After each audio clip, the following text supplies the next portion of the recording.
This morning, I checked my bank balance online. Negative $450,000. And then I got the text message that made my blood run cold. Thanks for the house and the car, Mom. I just smiled. My dear daughter had no idea whose credit card that really was. My name is Carolyn. I'm 67 years old, and I thought I had seen it all. But nothing prepared me for waking up to discover my own daughter had stolen nearly $500,000 from me while I slept. Diana, or Jessica, as I named her, was always special to me. I adopted her when she was 3 years old, after her biological parents died in a car accident. I gave her everything. My youth, my marriage, my dreams, all for her. When I got home that morning after checking my account at the bank, Jessica was in the living room with her husband, Kevin. Both of them had a smirk on their faces that made me sick to my stomach. A smile of triumph, of superiority, as if they had just won the lottery at my expense. Mom, I have to tell you something, Jessica said, fiddling with the keys to a brand new car. Kevin and I bought a house. A beautiful house, she said, with a yard and 3 bedrooms. She'd always dreamed of having her own home. And where did you get the money? I asked, though I already knew the answer. My voice was calm. Too calm. Well, Kevin cleared his throat. We used your card. Jess said it was money you had saved up for us. For our future. After all your hard work, we figured it was only fair that you help us get started. How convenient. How perfectly calculated. My daughter had been stealing from me in small increments for months. Little amounts she thought I wouldn't notice. But this time, she'd gone for the big score. $450,000 in one go. Jessica, I said, do you know which account you took that money from? She shrugged. From your savings account, Mom, the one you've had for years. The one you used to pay for the house, for groceries, everything. She laughed, a sound that broke my heart. Honestly, I didn't know you had that much money stashed away. You're always complaining about barely making ends meet. Yeah, Kevin added. Jess told me you were living pension check to pension check, that you barely had enough for food. But it turns out you were rich and didn't tell us a thing. Why would you lie to us? I stood there in silence. I looked at them, these 2 young people, so sure of themselves, so proud of their little heist. They had no idea what they had just done. They didn't know who I really was. For years, I had kept my personal life separate from my professional one. Jessica believed her mother was a poor old woman who cleaned offices for a living. I never told her about my properties, my investments, or the logistics company I had built from the ground up. Do you think it's okay to steal from your mother? I finally asked. It's not stealing, Jessica stood up, her voice turning defensive. It's using what's rightfully mine. After everything I've put up with, living in this old house, wearing secondhand clothes, pretending we were poor when you had all this money hidden away. Everything you've put up with, I repeated slowly. You mean like when I worked 3 jobs to pay for your college tuition? Or when I sold my car to buy you that green prom dress you wanted so badly? Or maybe when I mortgaged this house to pay for your wedding? That's different, Kevin mumbled. That was your obligation as a mother. My obligation. As if being a mother was the same as being an ATM. As if adopting her, loving her, raising her, was a debt I had to keep paying until the day I died. Jessica walked up to me, her eyes shining with a cruelty she had learned to hide so well. Look, Mom, it's done. The house is in our name. The car, too. You can't turn back time. And honestly, after all these years of keeping up this poverty act, I think we deserve this. Poverty act? I asked. Yes, she crossed her arms. Always crying about not having money, about how hard life was, how you had to work so much. But it turns out you had almost $500,000 just sitting there. Do you know how humiliating it was for me to grow up thinking we were poor? Do you know how many times I was embarrassed to bring friends over because I thought we had nothing? Kevin nodded. Jessica suffered a lot because of you, always feeling like she was less than everyone else. Now she can finally have what she deserves. What she deserves. After stealing from me, after lying to me, after treating me like an obstacle in their perfect lives. All right, I said finally. Enjoy the house. Enjoy the car. Jessica blinked, surprised by my reaction. Really? You're not going to make a scene? No, I smiled. I just hope it's worth it. And it was true. Because what Jessica didn't know, what neither of them knew, was that the account they had emptied wasn't my personal savings. It was my company's operating account. An account that was audited monthly. An account that had insurance, legal protections, and above all, an account that did not belong to them in any way, shape, or form. By the next day, they would be crying at my door. But this time, I wasn't going to open it.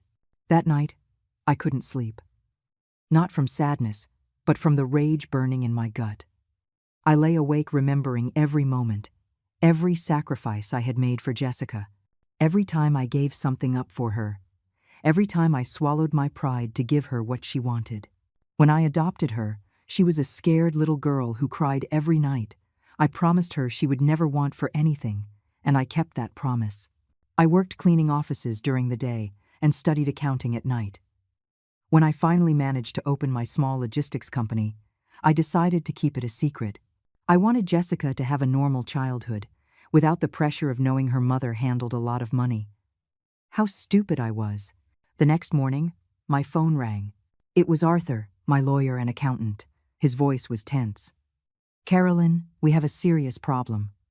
Someone withdrew $450,000 from the Translogistics operating account.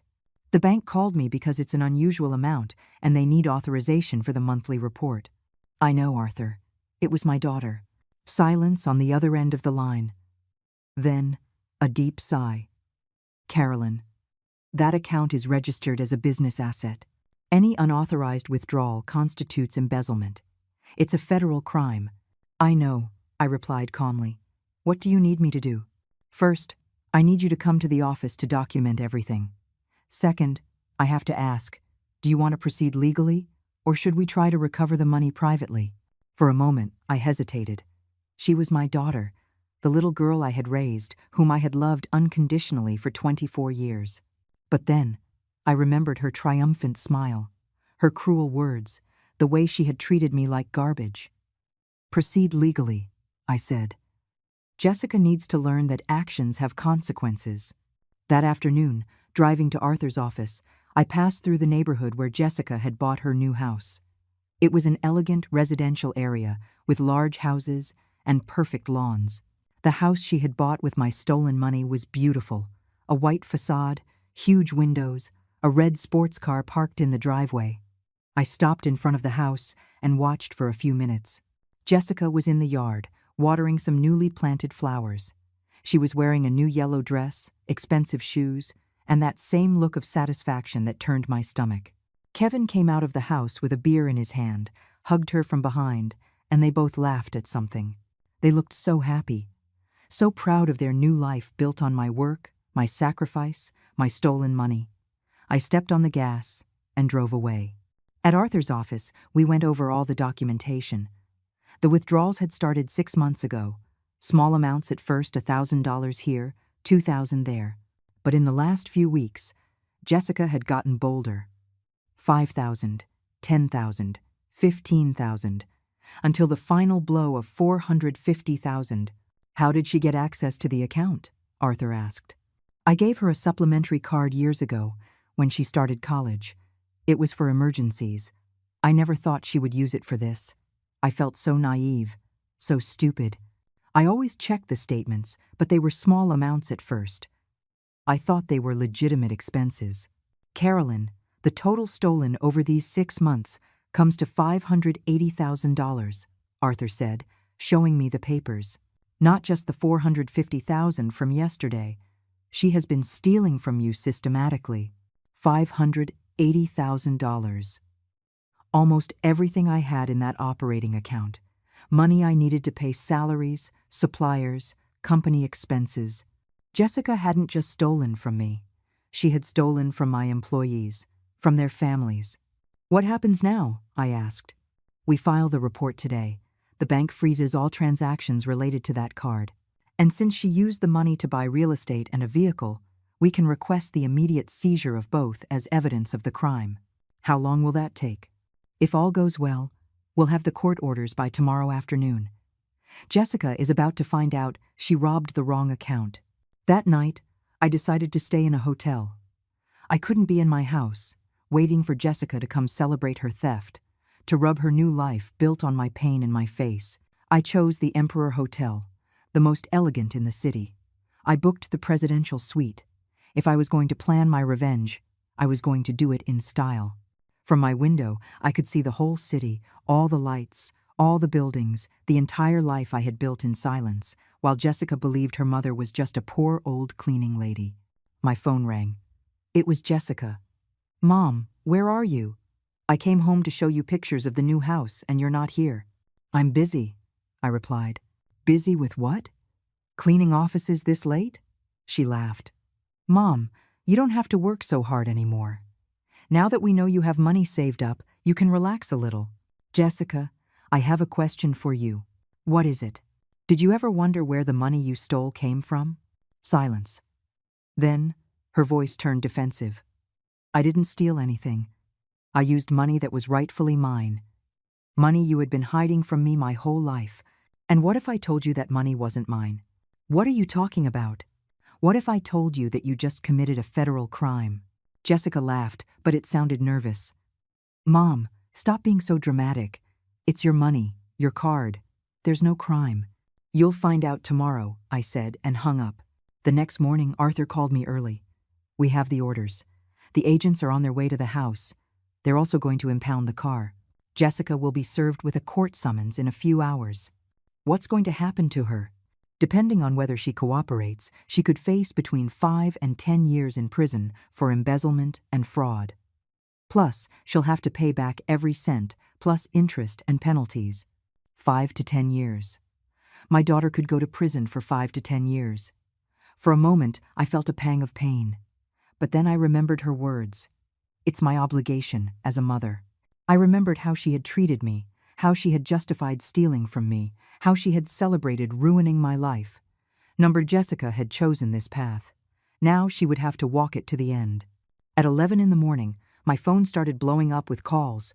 Jessica, Kevin, unknown numbers. I didn't answer any of them, but I did read the text messages that flooded in over the next few hours. "Mom, answer the phone right now." "What have you done?" "The police took our car." "Mom, please call me. I'm desperate. You are a terrible mother. How could you do this to me?" "Mom, I'm sorry. Please, let's fix this." Each message was more desperate than the last.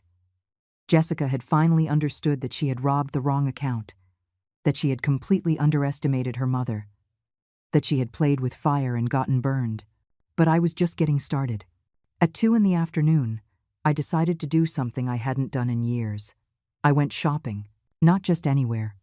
I drove straight to the most exclusive mall in the city, the one where Jessica had always dreamed of shopping but could never afford. Ironic, considering she now knew her poor mother had the means to do so. In the most expensive boutique, I chose an elegant black dress, Italian shoes, and a handbag that cost more than what Jessica earned in 3 months at her receptionist job. When the saleswoman saw my platinum business card, her attitude changed completely. "Ma'am, would you like us to show you our private collection?" she asked with a perfect smile. "Of course," I replied. "After all, I have a reason to celebrate." While I was trying on clothes worth more than the car Jessica had bought with my stolen money, my phone wouldn't stop ringing. I finally turned it off. I needed peace to plan my next move. When I left the mall, transformed and feeling powerful, I decided to drive to the real estate office where Jessica had bought the house. It was a prestigious agency in the financial district, the same place where I had bought 3 commercial properties over the last 5 years. I walked in with my new look and asked to speak with the agent who had handled Jessica's sale. A young, ambitious man named Cody greeted me in his office. "How can I help you, ma'am?" he asked, clearly impressed by my presence. "I understand you sold a house in the Willow Creek subdivision yesterday to a young woman named Jessica Williams." "I'm her mother." Cody smiled. "Ah, yes, a very successful sale. Your daughter and son-in-law are thrilled with their new home.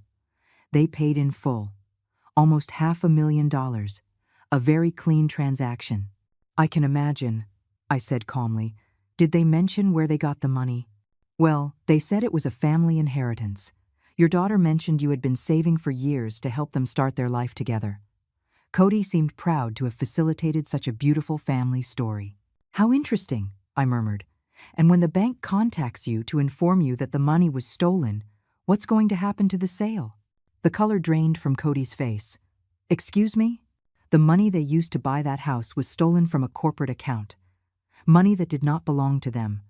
The transaction is going to be voided, and the house will be seized as evidence in a federal crime. Cody started to stammer. But they said. They had all the paperwork. The wire transfer went through without a problem. Of course it did. It was my money. I stood up. They just didn't have authorization to use it. Your agency just facilitated the purchase of a property with stolen funds. I hope you have a good legal department. I left the office, leaving Cody completely pale, no doubt already dialing his supervisors to report the impending disaster. My next stop was the dealership where Jessica had bought the car, a luxury imported car agency where I had never set foot, but whose reputation I knew because several of my corporate clients shopped there. The manager, an older man named Gene, recognized me immediately. Mrs. Miller, what a surprise to see you here. Are you finally going to buy that Mercedes I recommended last year? Hello, Gene. I'm here on a different matter. Yesterday, you sold a car to my daughter, Jessica Williams. A red BMW. Ah, yes. Lovely young woman. Very excited about her purchase. Paid $65,000 in cash. Said it was a gift from her successful entrepreneur mother. Jean smiled. I'm so glad to hear you finally told your family about your company. I always found it odd that you kept your success a secret. Yes, well, family secrets sometimes come to light in unexpected ways, I said. The problem is, she didn't have authorization to use that money. It was stolen from my business account. Jean's smile vanished instantly. Are you saying? I'm saying your dealership just sold a car with stolen money. The vehicle is going to be impounded today. I hope you've kept all the transaction paperwork because you're going to need it for the investigation. Jean stood up abruptly. Mrs. Miller, we had no idea. The transaction seemed completely legal. Your daughter presented identification. The wire transfer went through without any issues.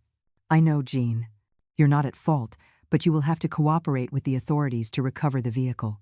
As I left the dealership, I saw Gene was already on the phone, probably calling his legal department and the insurance company. Jessica hadn't just ruined her own life.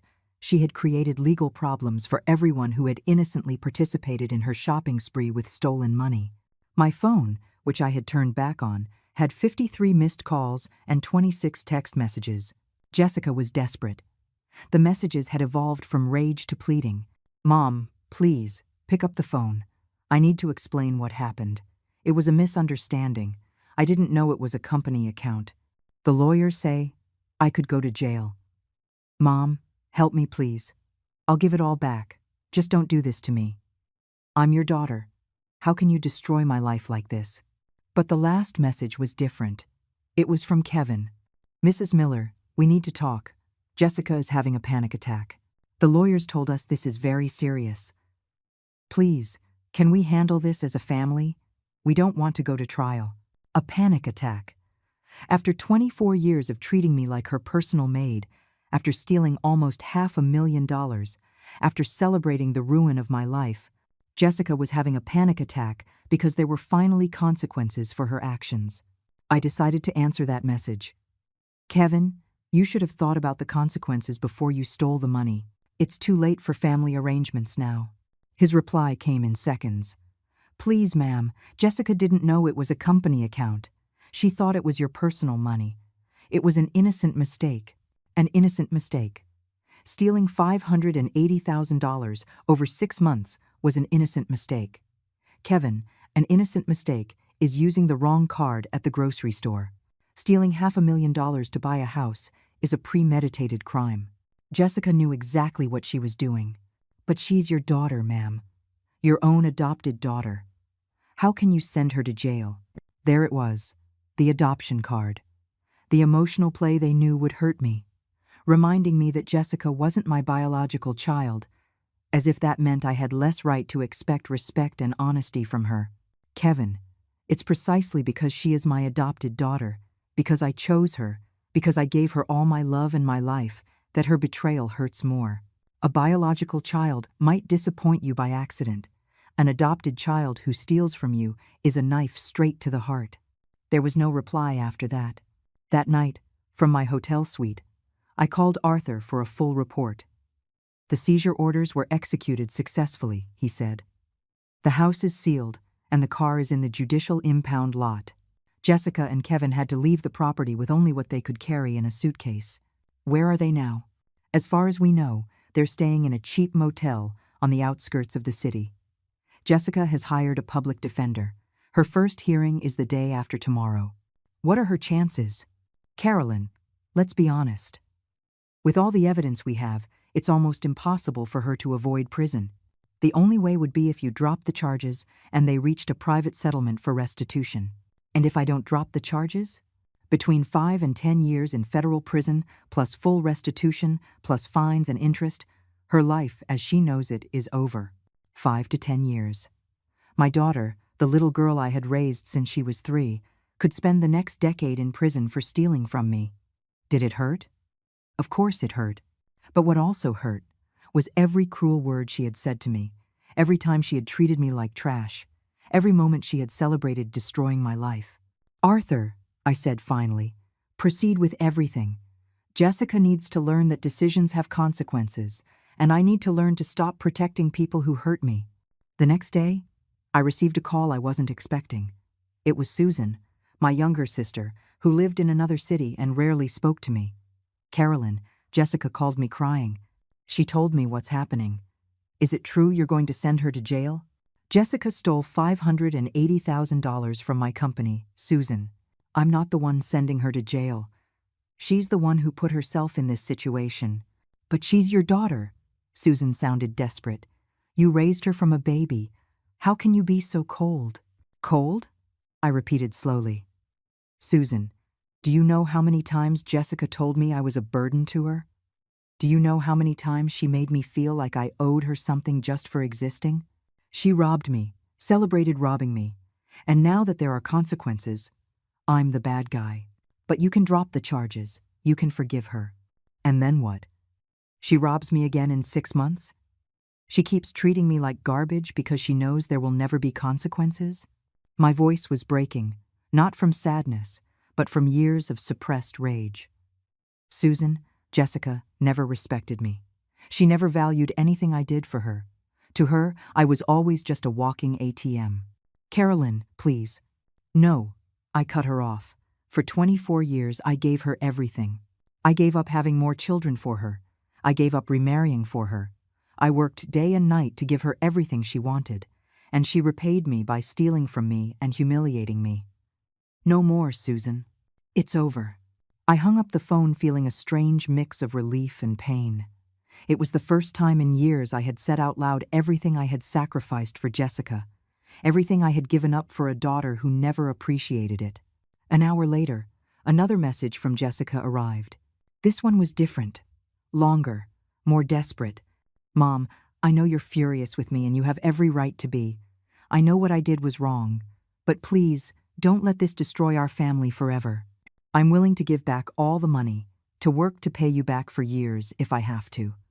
But please, don't send me to jail. I won't survive in there. I'm begging you, as your daughter, as the little girl you raised, give me a chance to fix this. For the first time in days, Jessica sounded genuinely remorseful. She wasn't blaming me. She wasn't justifying her actions. She wasn't playing the victim card. She was admitting her mistake and asking for forgiveness. For a moment, my heart softened. Maybe we could fix this. Maybe she had learned her lesson. Maybe. Then I remembered something. I remembered the smile on her face when she told me she had used my money. I remembered how she had celebrated her cleverness in robbing me. I remembered every cruel word, every moment of contempt, every time she had treated me like I was worthless. And I remembered something more important. This hadn't been an impulse. Jessica had been stealing from me for 6 months. She had planned the big heist. She had calculated exactly how much to take to buy the house and the car. It had been methodical, deliberate, cruel. I replied, Jessica, if you were truly sorry, you wouldn't have stolen from me in the first place. If you truly loved me as a daughter, you wouldn't have celebrated ruining my life. Your remorse only came when you found out there were consequences. That's not real remorse. It's fear. Her response was immediate. Mom, please, I'm young. I made a mistake. Everyone deserves a second chance. Jessica, you had 28 second chances over 6 months. Every time you used my card, you had a chance to stop. Every time you saw the money in your account, you had a chance to return it. Every time you lied to my face about your expenses, you had a chance to confess. You used all your chances, stealing more from me. That afternoon, I decided to do something I had been putting off for years: visit my parents' grave. It had been 3 years since I'd been to the cemetery. There were always excuses. Work, Jessica needed something. I didn't have time. I drove to the cemetery and sat in front of Mom and Dad's headstones. For the first time in years, I cried. But I didn't cry for Jessica. I cried for myself. For all the years I had lost being the perfect mother to a daughter who never valued me. For all the opportunities for happiness I had rejected to dedicate myself completely to someone who saw me as an obstacle. Dad, Mom, I spoke aloud. I think I got it wrong. You taught me to love, to give, to sacrifice for family, but you never taught me when to stop. You never taught me that love without respect is abuse, that giving without limits is self-destruction. The wind rustled the leaves in the trees, and for a moment I felt as if my parents were there, listening. Jessica is going to go to jail, I continued. And I know you would say I should forgive her, that she's my daughter, that family is the most important thing. But I also know that you would never have stolen from me, that you would never have treated me with the contempt she has shown me, that you would never have celebrated destroying my life. I stayed there until the sun began to set. When I stood up to leave, I felt different, lighter, as if I had left a heavy burden beside those graves. That night, in my hotel suite, Arthur called with an update. Carolyn, Jessica's lawyer, contacted me. He wants to negotiate a plea deal. Jessica is willing to plead guilty in exchange for a reduced sentence and a payment plan for restitution. What kind of reduced sentence? Probably 2 years in prison instead of 5 to 10, plus 5 years of probation during which she would have to pay the full restitution. 2 years. My daughter would spend 2 years in prison. And if we reject the deal, we go to trial, where she will likely receive the full sentence, 5 to 10 years, with no possibility of early parole. What do you recommend? Legally, the deal is reasonable. It guarantees you full restitution, and Jessica learns a severe lesson but isn't completely destroyed.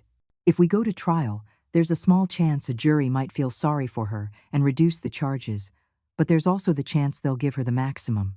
How long do I have to decide? Until tomorrow afternoon. That night, I couldn't sleep. Not from guilt or sadness, but because I was making the most important decision of my life. A decision that would define not only Jessica's future, but my own. For years, I had been the mother who forgives everything, who accepts any abuse just to keep the family peace. The mother who sacrifices herself to the point of self-destruction for love. But that love had never been returned. That sacrifice had never been valued. Jessica had taught me that unconditional love, when not reciprocated, becomes permitted abuse. That forgiving without consequences isn't kindness, it's cowardice. That being a good mother doesn't mean letting your daughter destroy you. At 3 in the morning, I made my decision. I sent a message to Arthur. We reject the deal. We're going to trial. Jessica needs to face the full consequences of her actions. And I need to learn to value myself as much as I've valued others. The next day, Jessica would learn that her mother had chosen justice over emotional blackmail, that she had chosen respect over the fear of conflict, that she had finally chosen to protect herself instead of the one who was hurting her. For the first time in 24 years, I had chosen Carolyn. The day of the trial arrived faster than I expected. For the 2 weeks prior, Jessica had tried everything to get me to change my mind. Handwritten letters, calls from distant relatives. She even showed up at my translogistics office trying to talk to me. That visit had been particularly revealing. Jessica had arrived with Kevin, both dressed in black as if for a funeral, with faces of misunderstood victims. My assistant, Brenda, had warned me they were in reception. Mrs. Miller, there's a young woman here who says she's your daughter. She's very upset and insists on seeing you. Send her in, I said. It was time for Jessica to see who her mother really was. When they walked into my executive office with its panoramic city view, mahogany furniture, and original paintings on the walls, Jessica froze. Her eyes scanned every detail. The latest computer, the framed diplomas on the wall, the photos of me with other prominent business leaders in the city. "This island, this is yours," she murmured, still processing the reality. "Yes, Jessica. This is Translogistics, the company I built over the last 15 years while you believed your mother was a poor cleaning lady." Kevin was also in shock. "Mrs. Miller, we didn't know you were." "That I had what, Kevin? Success? Money? Value beyond being Jessica's maid?" I sat behind my executive desk, feeling powerful. "For years, I allowed you to see me as the poor, needy mother. But it turns out you were the poor ones. Poor in spirit, poor in values, poor in gratitude." Jessica approached my desk with tears in her eyes. "Mom, I didn't know any of this. If I had known you were so successful, I never would have." "Never would have what, Jessica?" "Never would have stolen from me, or never would have treated me like garbage." I stood and walked to the window. "The problem isn't that you didn't know how much money I had. The problem is that you thought it was acceptable to steal from me regardless of how much I had." "But Mom," "Now I understand. Now I see I was completely wrong about you. I can change. I can be the daughter you deserve." I turned to look at her directly. "Jessica, do you know the difference between you and me? When I was young and made mistakes, I learned from them and changed my behavior. You make mistakes and only change when there are consequences you can't avoid." "That's not true," Kevin protested. "Jessica is truly sorry. We've talked a lot about this and she understands what she did was wrong." "Kevin, Jessica has had 24 years to treat me well. 24 years to value my sacrifices. 24 years to show me respect." Her remorse arrived exactly when she realized she was going to jail. Not a moment sooner. Jessica knelt beside my desk. Literally knelt. "Mom, I'm begging you. I'm your daughter, the little girl you adopted, raised, and loved. You can't send me to jail. You can't destroy my life like this. Jessica, get up off the floor. I will not allow you to use emotional blackmail on me, ever again." My voice was firm, cold. "I'm not destroying your life. You destroyed your own life when you decided to steal from me. I'm just refusing to be an accomplice to your self-destruction. But the adoption. Mom, you chose me. You said you loved me as if I were your biological daughter. And I loved you exactly like that, Jessica. But love has limits. Love doesn't mean allowing someone to abuse you indefinitely. Real love includes consequences when someone you love makes destructive choices." Kevin tried to intervene. "Mrs. Miller, we understand you're hurt, but Jessica is family. Family forgives. Family supports each other." "Kevin, for years I was the only one in this family who forgave, who sacrificed, who gave support. Jessica never forgave me a single mistake. Never gave me emotional support. Never sacrificed for me. This family was a one-way street where I gave everything and she took everything." Jessica stood up, her face transforming from pleading to rage. "You know what, Mom? Maybe you're right. Maybe I wasn't the perfect daughter. But you weren't the perfect mother either. Always working, always worried about money, never emotionally available." There she was, the real Jessica. When pleading didn't work, she went back to blaming me. "Jessica, I worked so much precisely to give you everything you wanted. And as for being emotionally available, how many times did I ask about your day and you didn't answer? How many times did I try to hug you and you pushed me away? How many times did I try to have deep conversations with you and you told me you were busy? That's different." "No, Jessica, it's exactly the same. The difference is that when you rejected me, I kept trying. When I needed emotional support, you were never available." Kevin took Jessica by the arm. "Come on, honey. It's clear she's already decided to destroy you. There's nothing more we can do here." "Kevin," I said as they headed for the door, "one last thing. Jessica didn't keep my company a secret because she wanted to protect me or give me a normal childhood. She kept me a secret because she was ashamed of me, because the role of the poor victim suited her better than the role of a successful entrepreneur's daughter." Jessica turned at the door. "That's not true." "Isn't it? Then explain to me why, When you went to birthday parties for your rich friends from school, you always said your mother couldn't come because she had to work cleaning. You never invited me because you were ashamed of your adoptive mother, the poor cleaning lady. Jessica didn't answer because she knew it was true. Get out of my office, Jessica, and the next time you want to see me, let it be in court. They left without another word. That afternoon, Arthur called to confirm the trial details. Carolyn, I have to ask you one more time. Are you sure about this? Once the trial starts, there's no going back. Jessica will get the full sentence. I'm sure, Arthur. For the first time in years, I'm completely sure of something. All right. The trial starts tomorrow at 9 in the morning. The prosecutor is confident. With all the evidence we have, it's practically impossible for Jessica to avoid prison. How much time do you think she'll get? Between 5 and 8 years, plus full restitution. Her public defender is young and inexperienced. He doesn't have much to work with. 5 to 8 years. My daughter was going to spend the next 5 to 8 years of her life in prison for stealing from me. That night, I stayed awake thinking about everything that had happened. About the 3-year-old girl I had adopted, scared and vulnerable after losing her parents. About how that girl had grown into a woman who believed she had the right to rob and humiliate me. At what point had I lost my daughter? At what point had Jessica decided her mother was the enemy instead of her ally? Maybe the mistake had been mine from the beginning.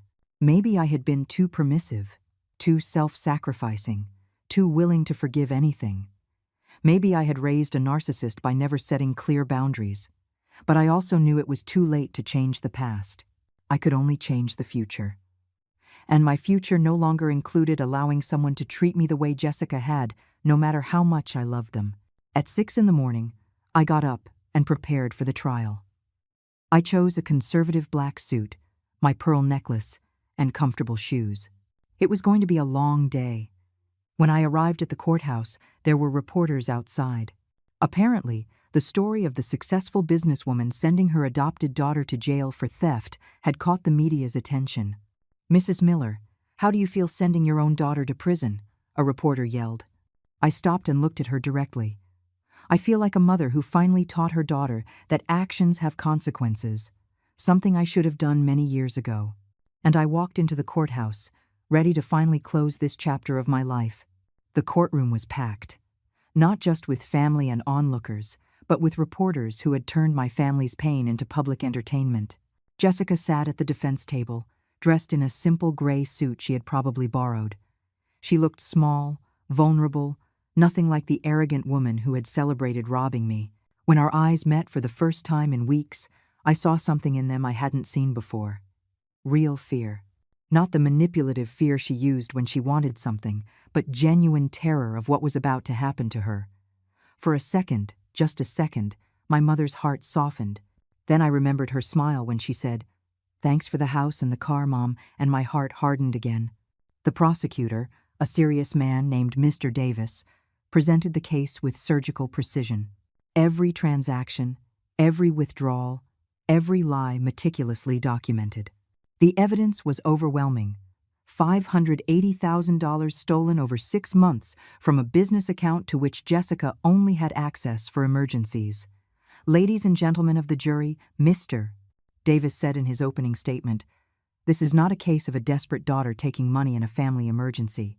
This is the story of a systematic, calculated, and cruel theft by a woman who stole from her own adoptive mother's company, risking not only Mrs.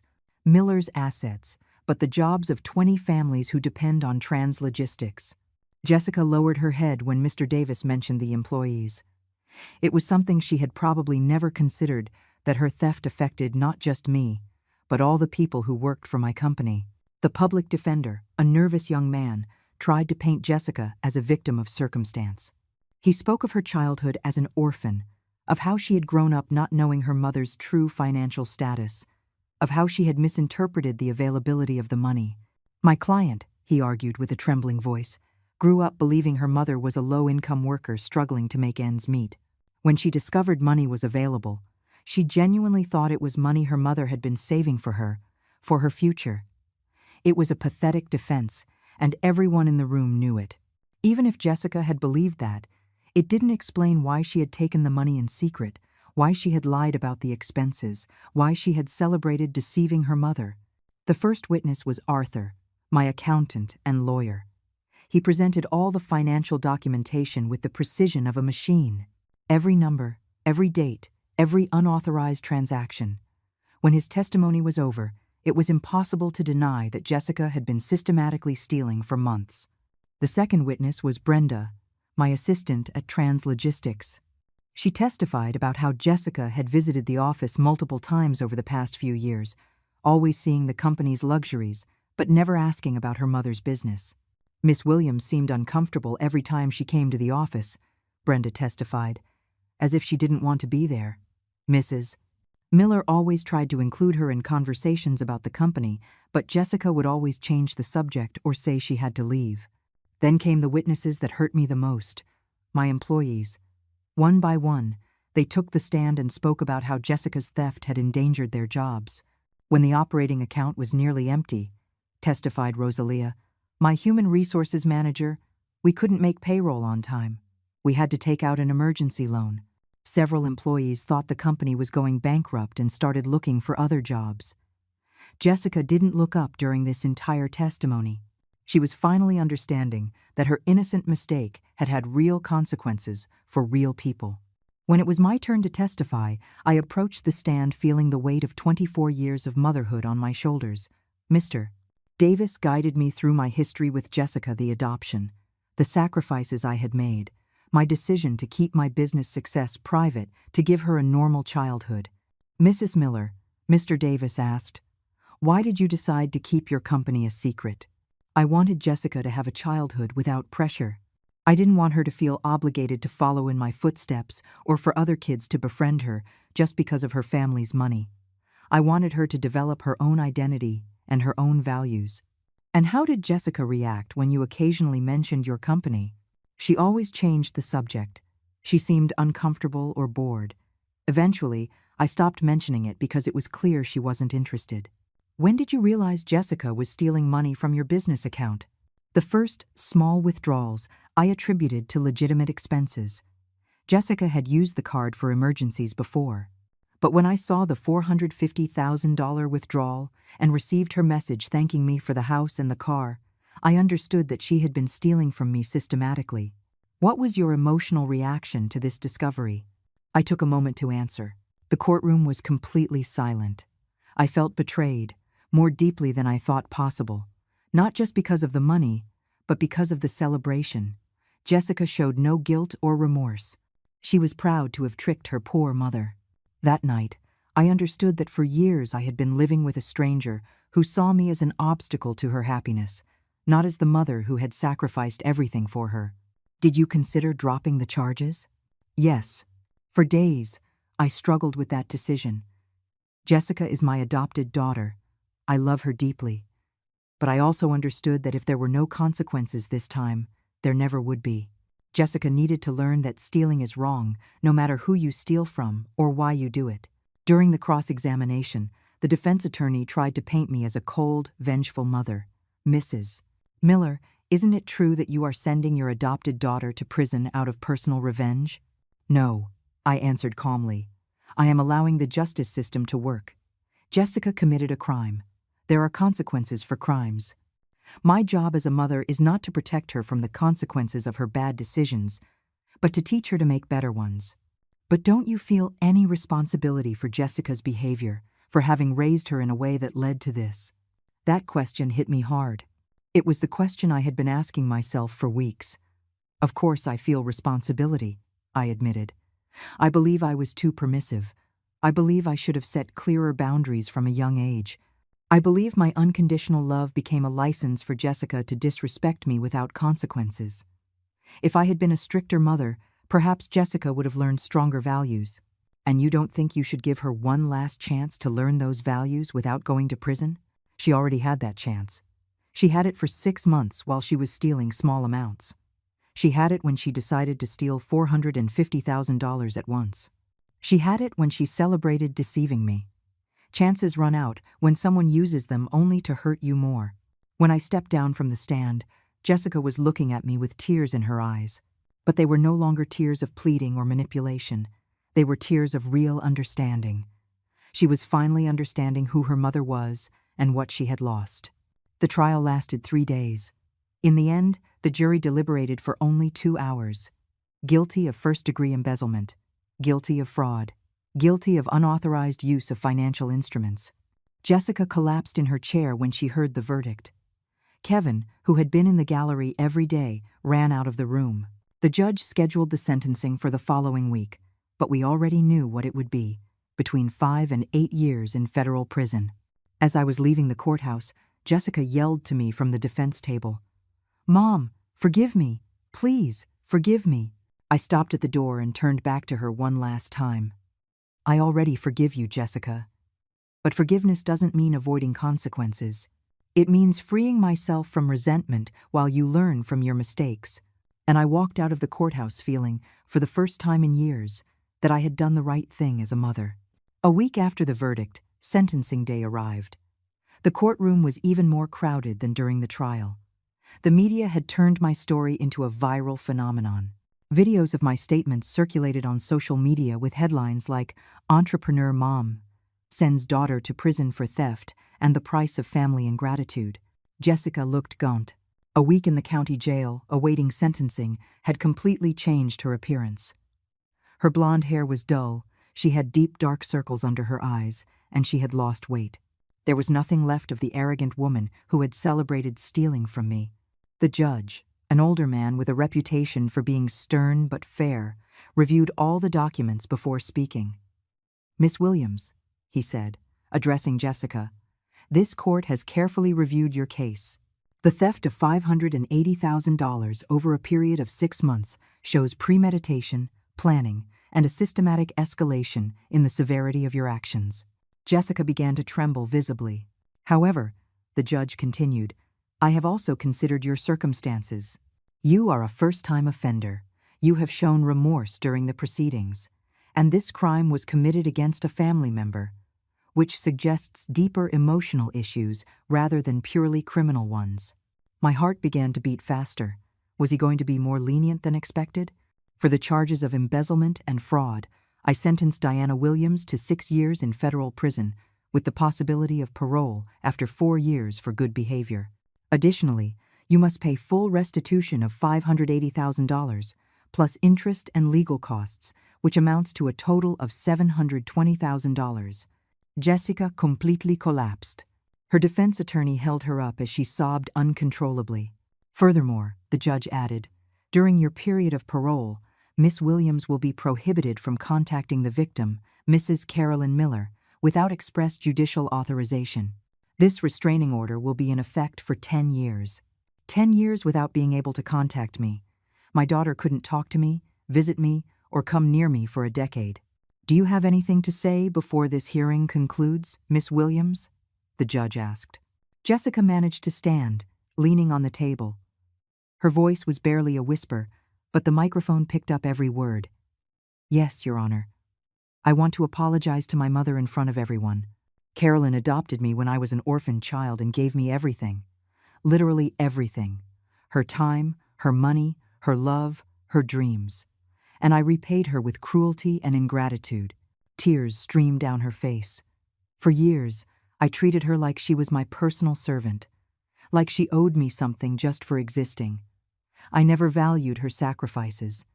I never respected her love.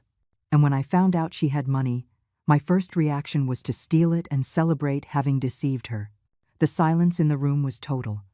Even the reporters had stopped writing. "Mom," Jessica looked directly at me, "I know it's too late. I know I destroyed our relationship forever. But I want you to know that now I understand everything you did for me. I understand what I lost. I understand that you weren't my enemy. You were my greatest protector, and I was too blind and too cruel to see it." Her voice broke completely. "If I could turn back time, I would change everything. I would treat you with the respect you always deserved. I would value every sacrifice you made. I would love you the way you loved me, but it's too late for that. I can only hope that someday, when I get out of prison, you can find in your heart a small space to forgive the daughter who failed you so completely." She sat down and continued to weep silently. The judge looked at me. Mrs. Miller, do you wish to make a statement? I stood up slowly. For weeks, I had thought about this moment, about what I would say to Jessica if I had the chance. Your Honor, for 24 years, I was the mother who forgave everything, who accepted any abuse, who sacrificed everything just to keep the family peace. I thought unconditional love meant love without limits, love without consequences, love that allows any behavior just so you don't lose the person you love. I looked directly at Jessica. But that kind of love isn't real love. It's codependency disguised as kindness. It's fear disguised as generosity. For years, I allowed Jessica to disrespect me because I was terrified of losing her love. But what I didn't understand is that respect that is lost without consequences can never turn into real love. My voice grew stronger. Jessica, I love you. I will always love you. You are my adopted daughter, the little girl I chose to love when you were 3 years old. But loving you doesn't mean letting you destroy me. Loving you means doing the hard thing when it's necessary, even if it means setting boundaries that hurt. I paused to control my emotions. I accept your apology. I believe you finally understand what you've lost. But apologies don't erase actions. Remorse doesn't eliminate consequences. You are going to prison not because I'm a cruel mother, but because decisions have outcomes, and you made decisions that led to this outcome. Jessica cried silently as I spoke. I hope you use these years in prison to become the woman you always had the potential to be. The woman who values the people who love her. The woman who understands that gratitude is not weakness, but strength. The woman who knows that respect is the foundation of any real relationship. I took a deep breath before finishing. And when you get out of prison, if you have truly changed, if you have truly learned these values, maybe we can rebuild some kind of relationship. But it will be a different relationship, one based on mutual respect, not on my fear of losing you and your certainty that you can treat me badly without consequences. I sat down, feeling as if I had closed a chapter of my life that had been open for far too long. The judge banged his gavel. Court is adjourned.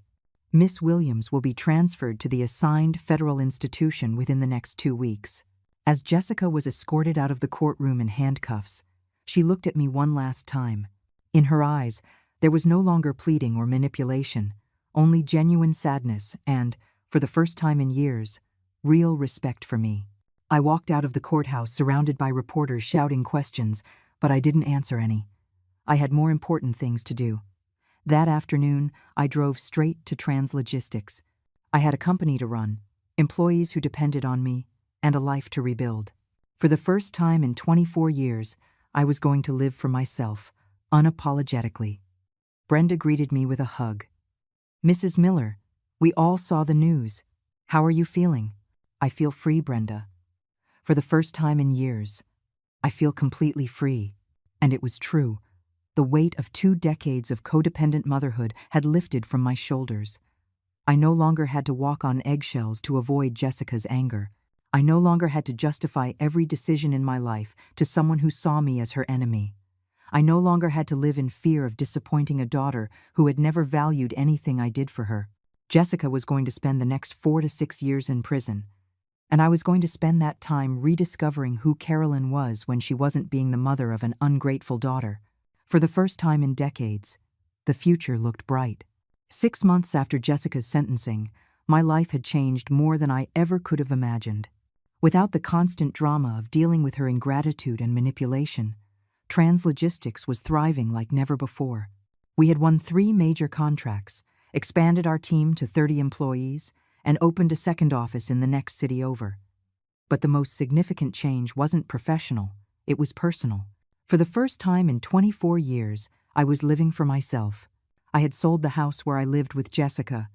It was too big for me alone and filled with painful memories. Instead, I bought a modern penthouse in the city center, with a panoramic view, and all the luxuries I had always denied myself because I had to save for Jessica's future. I had also started doing things I had never allowed myself. Painting classes on Tuesday nights, a trip to Europe I had postponed for years. Dinners at fancy restaurants without feeling guilty about spending money unnecessarily. It was as if I had woken up from a 2-decade-long dream where my only identity had been Jessica's mother. One Friday afternoon, while reviewing financial reports in my office, Brenda knocked on the door. "Mrs. Miller, there's someone here to see you. He says his name is Kevin, your daughter's husband." My stomach tightened immediately. "What does he want?" "He didn't say, just that it's urgent, and he needs to talk to you about Jessica." I hesitated for a moment. The restraining order only applied to Jessica, not to Kevin, but I had no desire to speak with him either. "Send him in," I finally decided. "But stay close, in case I need you to call security." Kevin walked into my office looking completely different from the arrogant man who had celebrated robbing me months ago. He had lost weight, had dark circles under his eyes, and his clothes looked cheap and worn. The luxuries bought with my stolen money had clearly vanished from his life. "Mrs. Miller, thank you for seeing me," he said with a trembling voice. "What do you want, Kevin? I have a company to run. It's about Jessica. She's not doing well in prison. They've transferred her 3 times because she's having problems with the other inmates. She's losing weight, not sleeping, and the psychologists say she's developing severe depression. And what do you want me to do about it?" "Visit her, talk to her. You're the only real family she has." I can't help her anymore."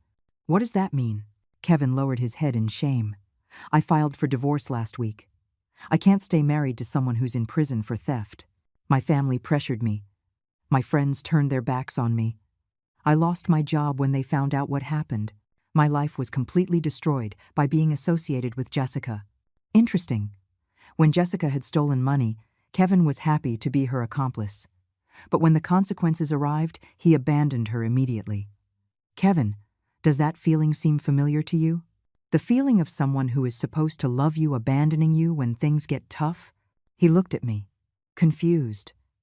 "For years, Jessica abandoned me emotionally every time I needed support, every time I had problems, every time I felt alone, every time I needed my daughter. She wasn't available. But I never abandoned her. I never filed for divorce from being her mother. I was always there, no matter how she treated me." "But ma'am, this is different." "No, Kevin. It's exactly the same. The difference is that when Jessica treated me badly, I kept loving her unconditionally. When Jessica faces consequences for her actions, you abandon her immediately.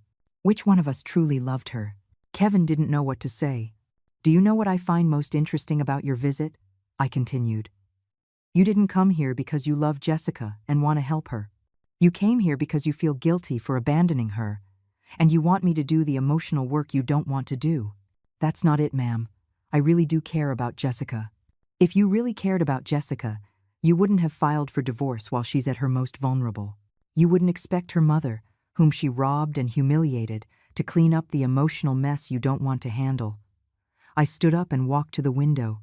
"Kevin, for 24 years, I was the person who was always available to clean up Jessica's emotional messes. The one who always forgave, who always gave second chances, who was always there no matter how she treated me. And you know what I learned?" "What?" "That when you're the person who always forgives, you become the person who always gets hurt.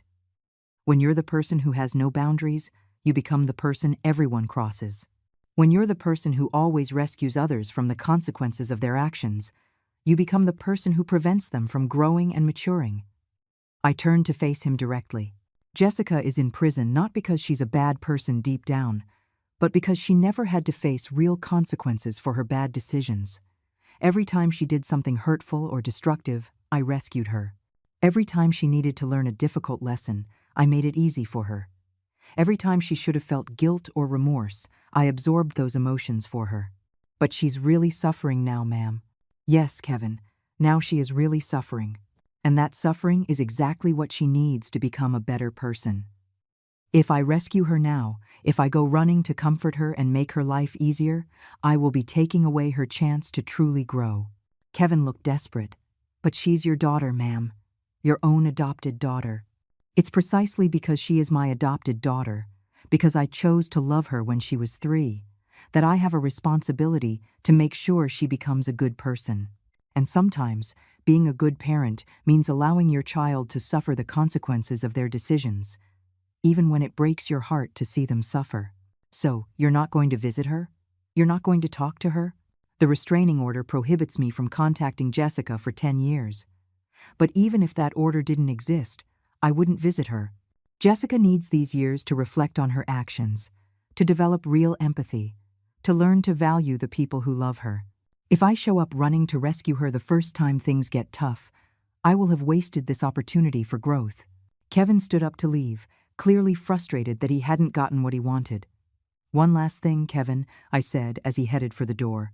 "The next time someone abandons you when things get difficult, you'll remember this moment.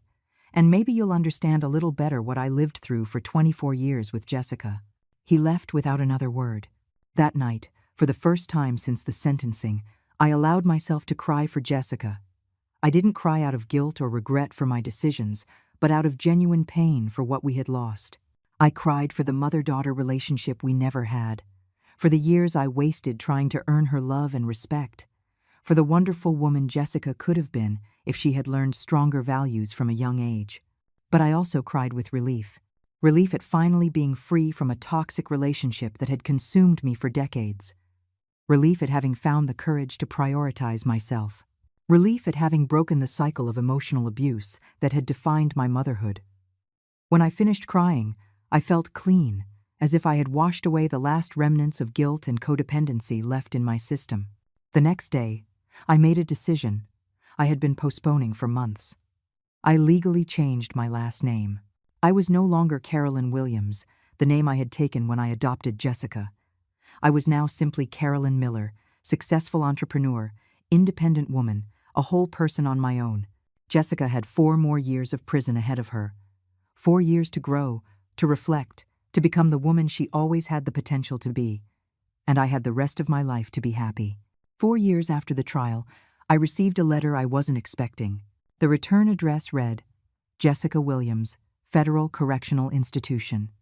She had been released on parole for good behavior, exactly as the judge had predicted. Over these 4 years, I had built a completely new life. Trans Logistics now had offices in 3 cities and over 50 employees. I had written a book about my experience called Love Without Limits, Why Setting Boundaries is the Greatest Act of Love, which had become a bestseller. I also gave lectures on toxic family relationships and codependency. But the most significant change had been personal. At 71, I had learned to live for myself without apology. I had an active social life, hobbies I was passionate about, and, for the first time in decades, real peace of mind. Jessica's letter was different from anything I had ever received from her. There were no pleas, no manipulation, no excuses. It was a letter from a mature woman who had done serious work on her personal growth. "Dear Mom," it began, "I know the restraining order prohibits me from contacting you directly, but my parole officer helped me get permission to send this letter through official channels. I don't expect a response, or forgiveness, or reconciliation. I just needed you to know what these 4 years have been like for me. The first few months in prison were the hardest of my life, not just because of the physical conditions, but because for the first time, I had no escape. I couldn't blame you. I couldn't distract myself with shopping or parties. I couldn't manipulate anyone into solving my problems. I was completely alone with my thoughts and my actions. For the first year, I kept blaming you. I kept believing you were a cruel mother who had ruined my life out of revenge. But the mandatory therapy began to show me things about myself I had never wanted to see.